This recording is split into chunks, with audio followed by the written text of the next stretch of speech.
Hello my lovelies, welcome to Tarot Tidings with Tellataletarot, your friendly neighborhood tarot advisor. Now this is my honest and heartfelt endeavor to create a video mini-series for tarot enthusiasts like yours who want to learn tarot but don't have all the time or the tenacity. So here I offer short, bite-sized lessons that are easy to follow and apply based on my decade-long lived-in journey as a tarot advisor and an eternal seeker. Now in this segment, we begin with the aces in the tarot. The very first spark, the new beginnings, the raw potential, that untouched energy waiting to be experienced. Now think of them as a gift from the universe, something which is placed in your hands, but what you do with it, that part is yours. Now do you remember the first feeling, the first time you were in love, that soft opening in your heart?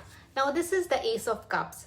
Then comes the surge of excitement, the spark that makes you want to begin something new, to take that first bold step. Now that is the Ace of Wands for you.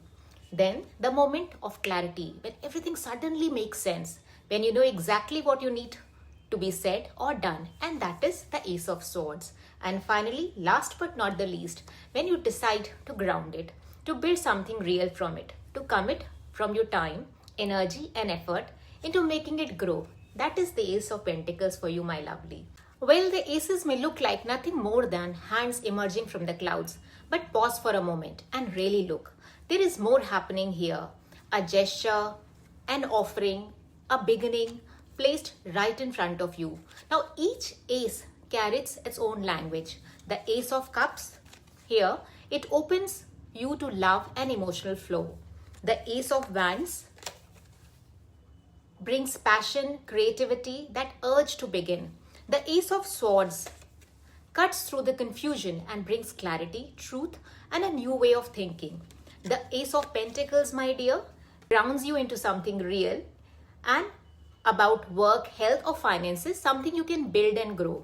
Now, when aces show up, and this is the interesting part in a reading, it is a big thumbs up, a quiet but a clear yes. And when all the four appear, that is a full house, a powerful signal that something significant is ready to begin. I still remember a client who was struggling deeply in his job.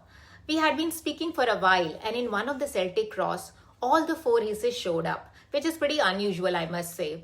A full house, as I said. He took that reading to heart. Slowly, he found the courage and the clarity to resign from his full-time job and invest his energy into his passion and an entrepreneurial venture he had been nurturing on the side, right?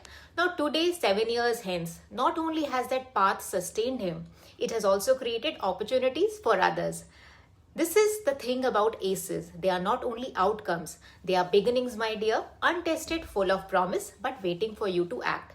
Now in this series, we will explore how each ace shows up in real life through guidance, affirmations, and of course, yes, a song to anchor that feeling and a question to sit with for journaling purposes. So grab your deck, my lovelies, light up an incense if that is your thing, and let's deep dive in the beautiful realm of aces.